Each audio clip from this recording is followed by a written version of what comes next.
Bonjour à toutes et à tous, apprentis hackeuses et apprentis hackers. Alors, ce mois-ci, pour la fin de l'été, puisqu'on est déjà fin août, j'ai choisi une machine Hack the Box qui me plaît bien. Et j'en profite pour parler de Amanda Gugliello, donc une pentesteuse qui a un peu genre des notes en ligne. Sur ces notes, il y a beaucoup de sujets. Donc là, j'ai mis sur wireless parce qu'aujourd'hui, sur la vidéo, ça va parler de wireless. Mais il y a vraiment plein de sujets. Si on clique sur cheat sheet, par exemple, on voit qu'il y a beaucoup de notes partagées publiquement. Et pour la petite anecdote, moi, je suis tombé sur ces notes parce que j'attaquais du Keycloak et elle a un truc sur le Keycloak que je sais plus trop où. On va voir si on tape Keycloak. Voilà. Voilà, donc nous on va s'atteler ce mois-ci sur la machine qui s'appelle, si je la trouve, Wifinetic 2. Et du coup, pourquoi cette machine parce que je la trouve super intéressante au niveau de la post-exploitation, puisque on va utiliser du Wi-Fi pour se déplacer. Alors en général, effectivement, quand on fait un déplacement, une fois qu'on est déjà au sein du réseau et qu'on se déplace, on pense au Wi-Fi, puisque de toute façon, on suit les étapes de routage, et que ce soit du sans fil ou du filaire, ça revient en même. Et on pense pas forcément à allumer une carte Wi-Fi éteinte pour essayer de voir ce que ça capte. Et cette machine, c'est le scénario qu'il faut utiliser, donc c'est plutôt intelligent et assez rare d'avoir ça. Mais avant de commencer la machine, comme chaque mois, on va avoir d'abord la petite minute frime. Donc la minute frime en ce mois d'août, c'est le site Pawn College, dont je n'ai pas encore parlé sur cette chaîne, qui est un site d'une université américaine, je sais plus trop d'où d'ailleurs, je crois que c'est Arizona de mémoire. Et du coup, c'est comme son nom l'indique, c'est pour apprendre le hacking. Et donc il y a des dojos où il faut monter en ceinture, quoi. Et donc moi ça y est, j'ai la ceinture blanche. Bon, franchement c'est fastoche, hein. Tout ce qui est Getting Started Linux Luminarium, c'est fastoche. Mais là où j'ai plus galéré, c'est dans Optional Refreshers, où il y a plusieurs modules, et dans Programme Interaction, il y a beaucoup de levels, 139, et là il y en a quelques-uns qui sont bien durs. Et l'assembleur, j'ai un peu galéré, quand on est rouillé, il faut s'y remettre, quoi. Donc très bon site pour réviser le hacking. Voilà pour la minute frime. Et ensuite sur la minute relou, ce mois-ci, ça va être sur du physique, puisque pendant 2 semaines j'ai pas eu internet, parce que j'ai eu du vandalisme dans l'armoire où est branchée la connexion internet, donc l'armoire du quartier, quoi.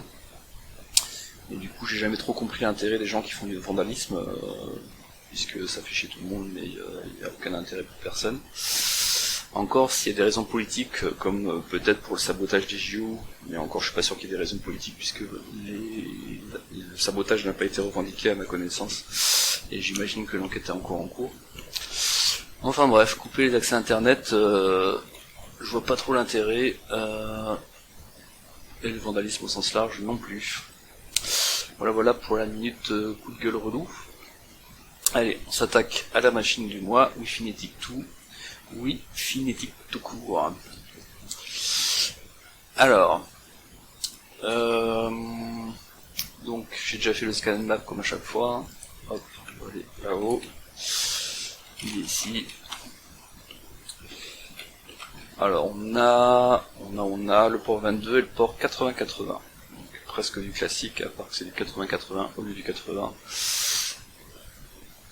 Et ça ressemble enfin c'est pas que ça ressemble, c'est que c'est un serveur en Werkzeug. Je sais pas comment on prononce, Werkzeug, c'est totalement ça. Mais ça va pas être utile, il y a des vues là-dessus, sur du debug et tout, mais c'est pas ce qui va nous intéresser sur cette machine. Sur cette machine, si on se connecte sur le port 80-80, alors j'ai oublié de reprendre l'IP 10.10.11.7. on va ouvrir Firefox, c'est déjà ouvert, parfait. Je rajoute le port 8080. On tombe sur de l'OpenPLC. Alors OpenPLC, c'est pour Programmable Logic Controller. Et donc c'est un Programmable Logic Controller open source. Et donc le PLC, on l'a plutôt sur le monde industriel, puisque c'est des choses qui sont sur tout ce qui est automate et on sort de l'informatique traditionnelle. Du coup ensuite, ici on a envie d'essayer les creds par défaut, qui est toujours la première chose à faire. Et si on cherche les creds par défaut, on va tomber sur ce site qui indique que par défaut c'est OpenPLC. Voyons voir si les creds par défaut sont encore présents.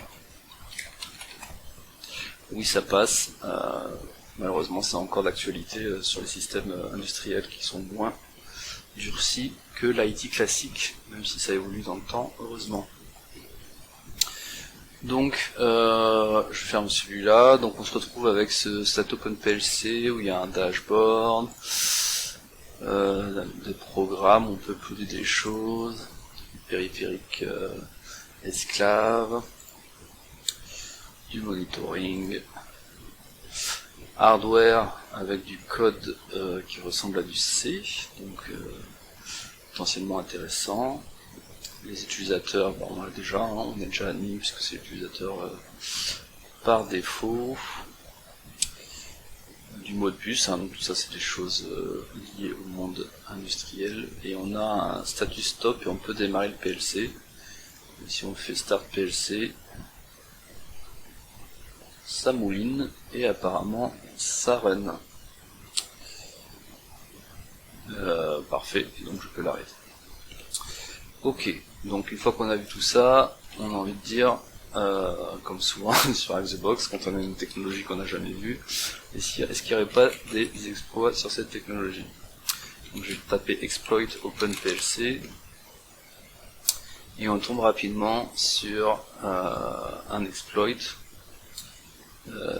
En authenticated, ça tombe bien, on est authentifié et on a même ici une CVE 2020 qui sort dans le résultat. Allons voir les détails. Donc, je vais voir le détail sur le site du NIST. Et on voit que c'est une injection de commande qui permet de faire du RCE. C'est parfait, c'est ce qu'on préfère. Sur la page hardware, donc je rappelle la page hardware, on a déjà été dessus, c'était la page où il y avait du code en C++. Ok, bon, en gros, d'ailleurs est-ce que c'est spécifié là? En gros, quand on a fait start PLC, on voit que le code qui est là est compilé et exécuté. Si je refais un start PLC, si ma mémoire est bonne, c'est un peu lent.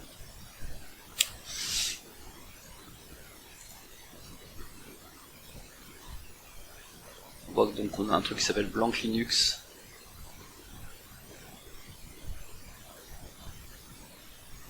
Ah, il aime pas trop qu'on démarre et qu'on éteigne ce PLC.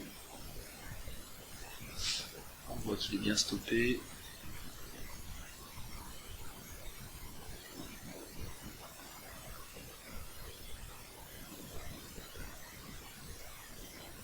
On voit que ça parle d'I2C, donc ça paraît c'est un protocole plutôt utilisé sur le monde industriel.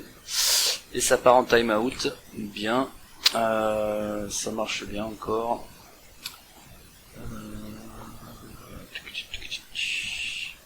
Dashboard. Ah ça y est, c'est running, mais il m'affiche pas ce que je voulais afficher ici. On voit qu'on a un blank programme.st en file.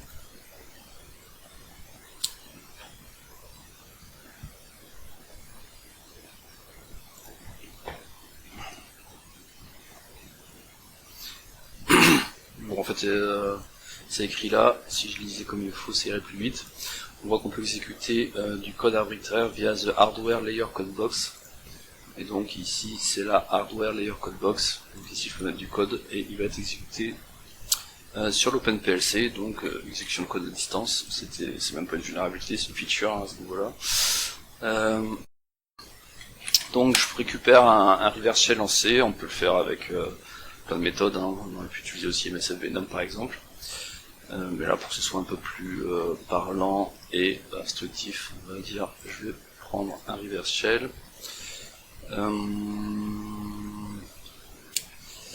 Donc je vais le coller peut-être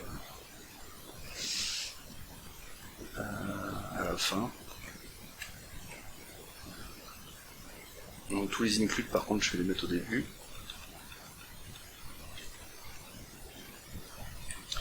Avant les commentaires, on s'en fout un peu des commentaires. Par contre je me demande s'il faut pas que je me mette dans un void quand même. Parce qu'un @main il va peut-être pas voir le code.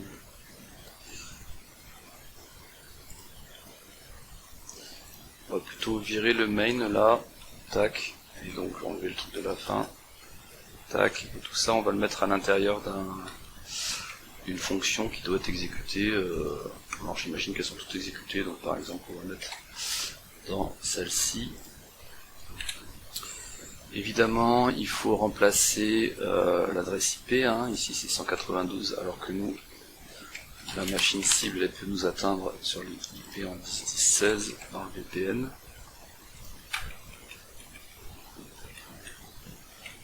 Ici port c'est 444.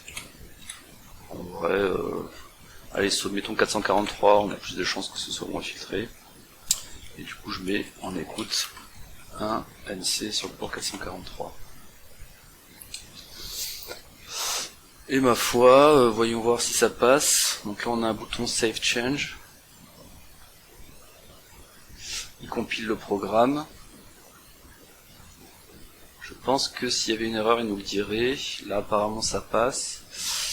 Donc je vais sur le dashboard. Et je start le PLC. Normalement, quand on démarre le PLC, le fameux code C qu'on vient de coller devrait être exécuté. Et on voit qu'ici on a reçu une connexion. Parfait, on est route en plus, on voit du monde. On a un reverse shell sur l'OpenPLC. Donc ensuite je fais le tricks classique pour avoir un shell stabilisé, on va dire. CTRL Z, STTY row, STTY row-echo foreground. Et donc là je peux faire un ls begin, parfait. Ok.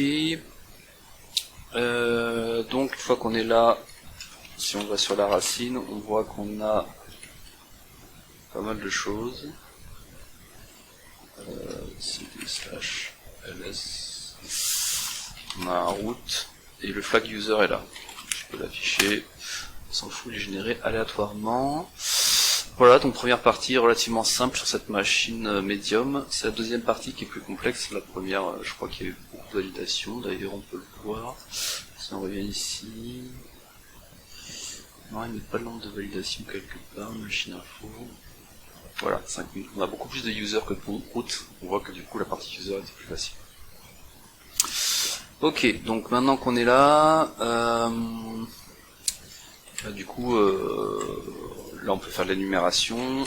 Quand on fait de l'énumération, on regarde par exemple les interfaces. On voit qu'il y a une interface Wi-Fi, ce qui est assez rare sur une machine Xbox. Donc, je donne envie de creuser. On utilise wconfig pour voir l'interface, enfin la configuration des interfaces avec notamment le Wi-Fi. On voit que ça confirme hein, que l'interface est du Wi-Fi en 802.11. Donc je rappelle hein, que wireless c'est pour sans fil en français et sans fil ça signifie que on passe pas par un réseau filaire mais par les ondes. Et donc après il y a différents protocoles dans les ondes, et là c'est du classique 802.11. Pas trop besoin de rentrer dans les détails, il faut juste retenir que les commandes classiques de Wi-Fi vont passer. Donc par exemple dans les commandes classiques on a iwdev wlan 0 scan pour scanner donc qu'est-ce qu'elle peut voir cette interface Wi-Fi. Et là, intéressant, elle peut voir un PLC router, qui est le SSID PLC router, donc un access point. Access point pour en français un point d'accès sans fil, donc un dispositif qui permet au périphérique sans fil de se connecter à un réseau câblé ou au réseau Ethernet à l'aide d'une connexion radio. Donc dans notre cas, c'est plutôt l'inverse. On a utilisé le filaire pour prendre la main sur l'OpenPLC, et maintenant on découvre qu'il y a une interface sans fil. On se demande si on pourrait pas accéder à autre chose. C'est pas vraiment Internet qui nous intéresse, mais plutôt le réseau interne où on va savoir ce qui est connecté au PLC router. Et d'ailleurs, pour une petite anecdote sur du sans fil, j'avais fait un audit Wi-Fi dans une entreprise, et en fait on a tendance à penser au niveau de la couverture Wi-Fi à jusqu'où ça porte au niveau horizontal, si je puis dire. C'est-à-dire on va se dire, ouais, est-ce que de telle pièce, trois pièces plus loin, je peux voir le Wi-Fi, ou est-ce que l'entreprise voisine peut voir le Wi-Fi à côté. Et là du coup c'était une grande tour, et du coup il faut penser que dans les grandes tours il y a le vertical, mais il y a surtout, il y a l'horizontal, mais il y a surtout le vertical, et donc parfois à 2-3 étages au-dessus on arrive à capter le Wi-Fi. Et donc on peut attaquer, si c'est des entreprises différentes, depuis 3 étages, au-dessus ou en dessous de l'entreprise, enfin du point d'accès Wi-Fi. Donc important à prendre en compte que le Wi-Fi se déplace pas que à l'horizontale, il se déplace de manière en 3D quoi, en haut, en bas, devant, derrière. Voilà. Ensuite une autre petite commande Wi-Fi qui est pas tout à fait la même, mais qui sort des informations un peu semblables, mais mises sous un format différent. Voilà, donc IWList WLAN 0 scan. Est-ce que ça nous importe? Là, ce qui est intéressant, mais je pense que c'était mis sous forme différemment au-dessus, on voit donc que ça utilise PreShareKey, du CCNP, WPA2, tac. Alors que si on regarde la précédente commande, ça disait que c'est du WPS. Tac. De toute façon, je pense que pour l'attaque Wi-Fi qui nous intéresse, le WPS c'est suffisant, puisque donc WPS est vulnérable à la PXI-Dust attack. PXI-Dust attack, ça fonctionne en brute forçant les clés pour le protocole WPS, parce que WPS a été créé à la base pour rendre les accès plus faciles pour les utilisateurs et utilisatrices classiques, mais ça rend aussi l'accès plus facile pour les attaquants à cause de cette problématique de brute force. Donc ce que je vais faire, c'est que je vais récupérer, parce qu'en fait là on va attaquer le WPS depuis une machine qu'on contrôle, là on est route sur cette machine, mais on n'a pas forcément tous les packages qui nous intéressent installés, et pour les installer c'est pas forcément simple, puisque la machine en question n'a pas forcément accès à internet. Donc ce qu'on va faire, c'est que on va aller prendre un outil qui s'appelle OneShot. Donc j'ai mis le lien ici, et cet outil en fait il va lancer l'attaque PXI-Dust attack en one shot comme son nom l'indique, donc ça va être plus simple pour nous. Il faudrait juste qu'il y ait Python sur la cible, ce qui est le cas, donc ça devrait le faire. Donc je récupère sur ma machine attaquante le script, on va le mettre d'ailleurs sur un répertoire WW. Je vais faire un wget. Voilà, donc j'ai récupéré le script sur ma machine attaquante parce que ma machine attaquante a accès à internet, et maintenant je peux l'utiliser pour l'envoyer sur la cible. Donc je ouvre un serveur HTTP, et sur la cible, est-ce qu'on a wget? Non. Est-ce qu'on a which curl? On a curl, cool, on va utiliser curl. Donc curl, mon IP 16.4 slash le nom qui s'appelle OneShot du script, et on va mettre ça dans le répertoire courant, c'est très bien, et on va l'appeler OneShot pour pas trop perturber le truc. Parfait, donc j'ai récupéré sur la machine attaquée le script.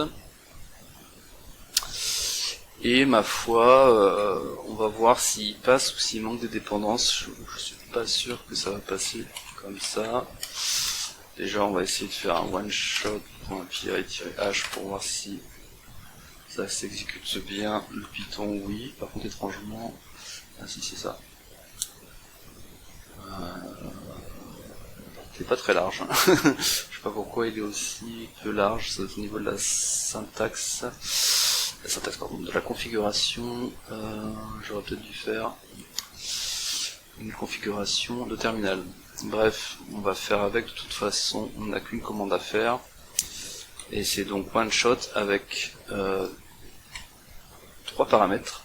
Donc le premier c'est simplement l'interface sur laquelle on veut attaquer. Donc nous c'est WLAN0, il n'y en a qu'une de toute façon qui est sans fil. Deuxième c'est le SSID qu'on veut attaquer. Alors je rappelle que quand on a fait tout à l'heure, voilà, quand on a vu le PLC routeur, on avait son BSS ici. Et donc c'est l'argument qu'on est en train de mettre ici. Et "-k" c'est tout simplement pour l'attaque en question, Pixie Dust Attack. Voyons voir si ça passe.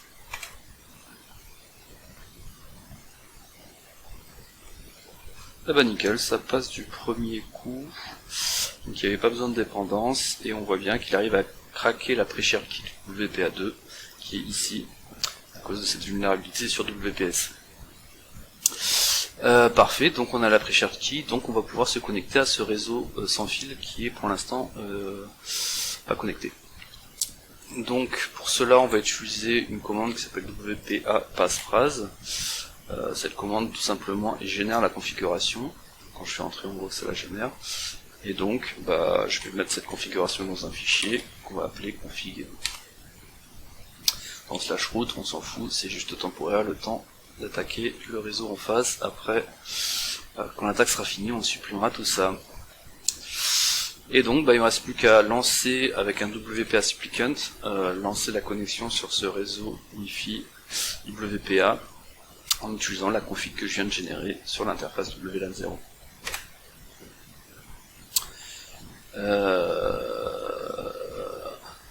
Cannot get Wi-Fi information. Est-ce que ça veut dire que ça a marché ou pas ça? Faisons un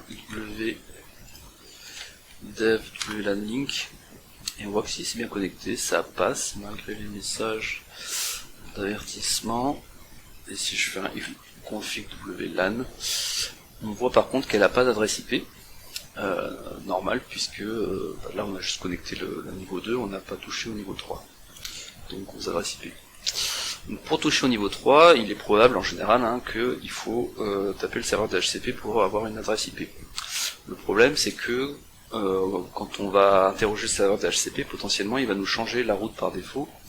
Et comme nous on est connecté à travers une route qui est peut-être celle par défaut, c'est le cas, donc s'il change la route par défaut, on va se couper la patte, on va perdre la main. Donc dans un premier temps, on va d'abord se rajouter une route non par défaut pour le coup, donc la 10.10.16.4, je vais la mettre comme route sur le 10.0.3.1 en sortie, pour être sûr que si on chope une autre route par défaut avec le DHCP, on ne se coupe pas la patte. Voilà, donc si je refais un netstat-rn, on voit que ce coup-ci, on a bien une route qui est dédiée pour nous. Donc si ça saute, donc ça passe en priorité moindre, on ne perd pas la main. Nickel. Alors faisons un DH client, donc pour récupérer via DHCP une adresse. Si je refais donc un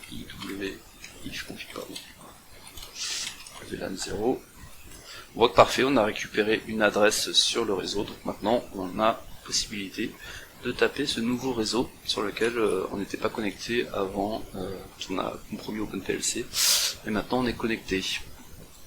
Donc on peut faire un petit coup de rp-a, sans le p ça servait à rien. J'aurais peut-être dû mettre un n parce que là il est en train de faire de la résolution de nom, et apparemment le serveur DNS n'est pas joignable facilement.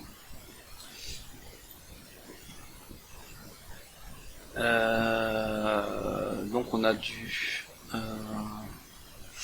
10.03.1, ça c'est la gateway par défaut qu'il y avait sur le filaire, et 192.168.1.1 c'est la gateway par défaut sur le sans fil. Donc essayons de taper cette gateway par défaut. Tant qu'à faire, on pourrait même faire un scan Nmap. Et pour faire un scan Nmap, j'imagine que on n'a pas Nmap sur la machine, évidemment, c'est un OpenPLC, il n'y a pas à avoir de Nmap. Donc il va falloir l'envoyer comme on l'a fait avec le script OneShot. Donc là, vous le voyez pas parce que je le fais en dehors de la machine, mais je vais mettre dans le dossier www qu'on a créé un Nmap statique qu'on a déjà utilisé sur d'autres vidéos, je pense, donc il n'y a pas de surprise que ça existe et que c'est pratique. On sait que j'ai un Nmap statique, il est là, tac tac tac. Donc si je reviens sur ma machine attaquante, je fais un lsww, voilà, j'ai mis un Nmap statique ici, donc on va pouvoir refaire via le serveur Python qui est encore en écoute, et donc via un curl, l'adresse IP, / nmap statique, et donc on met ça dans, on va l'appeler nmap statique, pas très original, voilà, et donc on va l'activer, enfin le rendre exécutable, et on va le lancer sur tous les ports. Ça va peut-être être un peu long, remarque on est sur du réseau local, hein. On va taper par contre sur du 10 000 en minrate pour aller plus vite. 1.1. Donc là je fais tous les ports TCP de cette sortie, donc la passerelle par défaut sur le Wi-Fi. On voit qu'il y a pas mal de ports ouverts, 22, 53, 80, 443. Donc si on essaie de regarder par exemple sur le 80, ce qu'on peut voir, on voit qu'on a du Lucy Luia Configuration Service. Bref, ça semble intéressant, donc on va utiliser un Chisel, je pense qu'on a déjà utilisé Chisel, pour rediriger le trafic. Donc en gros, de notre machine attaquante, ici on va taper l'OpenPLC ici, qui va transférer le trafic vers le réseau sans fil qu'on a activé, et ça passera par défaut, qui a un port 80 ouvert. Donc pareil, Chisel, hop, on a déjà utilisé, je vais le remettre sur le répertoire WW. Si je vais ici, bim, j'ai rajouté un Chisel. Donc dans un premier temps, il faut lancer le serveur, hein, sinon le client ne pourra pas se connecter dessus. Hop, donc -P8000, je me mets en écoute sur le port 8000 et on fera du reverse. Évidemment, si je suis pas dans le bon répertoire, ça marche pas.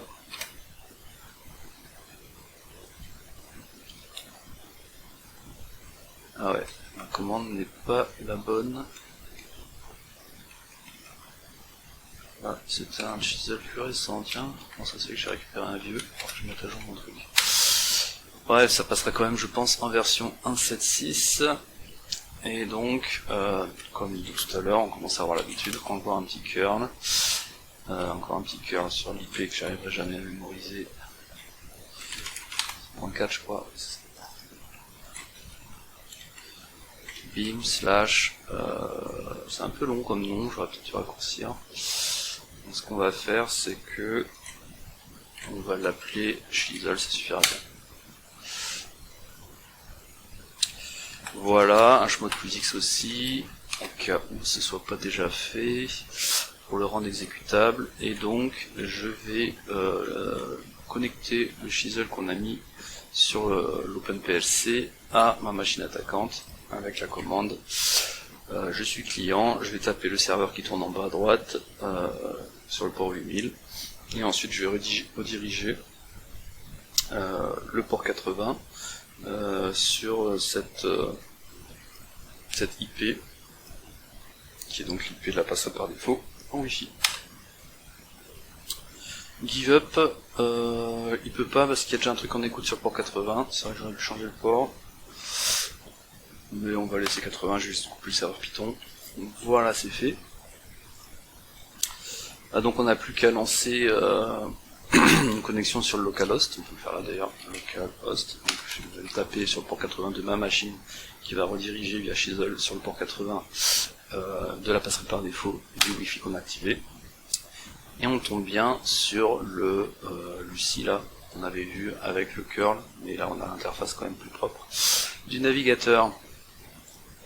Donc si on creuse un peu ce que c'est Lucie, même qu'on peut trouver dans la source, non, Lucie à elle là c'est du OpenWRT, donc je montre qu'on peut trouver facilement si on cherche sur internet. Lucie, voilà, on voit que c'est de l'OpenWRT. OpenWRT c'est quoi? C'est un projet open source pour un système d'information, un système d'exploitation, un OS pour de l'embarquer, basé sur du Linux. Et donc c'est principalement utilisé sur tout ce qui est périphérique de routage de trafic. Ce qui tombe bien puisque c'est la passerelle par défaut du Wi-Fi, donc on doute bien que c'est un routeur. Et du coup, maintenant qu'on voit que c'est un routeur, on a envie de se connecter à ce routeur. Est-ce que par hasard, on pourrait se connecter à ce routeur?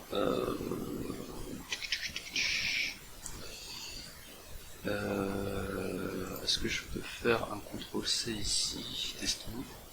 Oui, ça passe, je perds pas la main. Je vais tester de me connecter, parce qu'on a vu que quand on a fait le scan de port, il y avait le 80 443, mais il y avait aussi le 22 le 53. Le 22 SSH, donc est-ce qu'on pourrait pas se connecter en route sur ce routeur par défaut? J'ai oublié de faire un test sur la... Hop, je relance. Sur l'interface ici. Si on fait login, on voit qu'on peut se connecter. Ouais, super, il n'y a pas besoin de mot de passe, et ça met en gros, attention ici, le truc est laissé sans mot de passe de configurer. Pas bien. Et c'est pour ça du coup que, vu qu'il n'y a pas de mot de passe, on va essayer de se connecter en SSH sans mot de passe. Yes. Et ça passe, hein, puisque l'administrateur ou l'administratrice a oublié de mettre un mot de passe sur cet access point Wi-Fi. Et donc, maintenant qu'on a compromis cet access point Wi-Fi, on voit que le flag route est présent sur ce routeur. Et on a compromis donc le routeur et la machine de cette machine Wi-Fi type tout. Voilà, donc si on se met d'un point de vue Blue Team, qu'est-ce qui allait pas là-dessus? Dans un premier temps, ce qui allait pas, c'est les mots de passe par défaut. Donc, mot de passe par défaut d'OpenPLC, et puis pas de mot de passe sur le périphérique routeur. Deux gros problèmes à corriger en urgence, des critiques. Après, d'un point de vue Blue Team, qu'est-ce qu'on peut dire d'autre? Donc du coup, l'OpenPLC, je pense que si on le met à jour, on pourra plus avoir le hardware là où on peut exécuter du code. Puisque si on retourne sur... je pense qu'il est encore là l'article. Voilà, ici. Ils ont l'air de dire que c'est valable que sur telle version, donc j'imagine que si on upgrade, ça vire la problématique. Et puis ensuite, donc WPS c'est pas ouf, hein, favoriser le WPA2 pur et dur.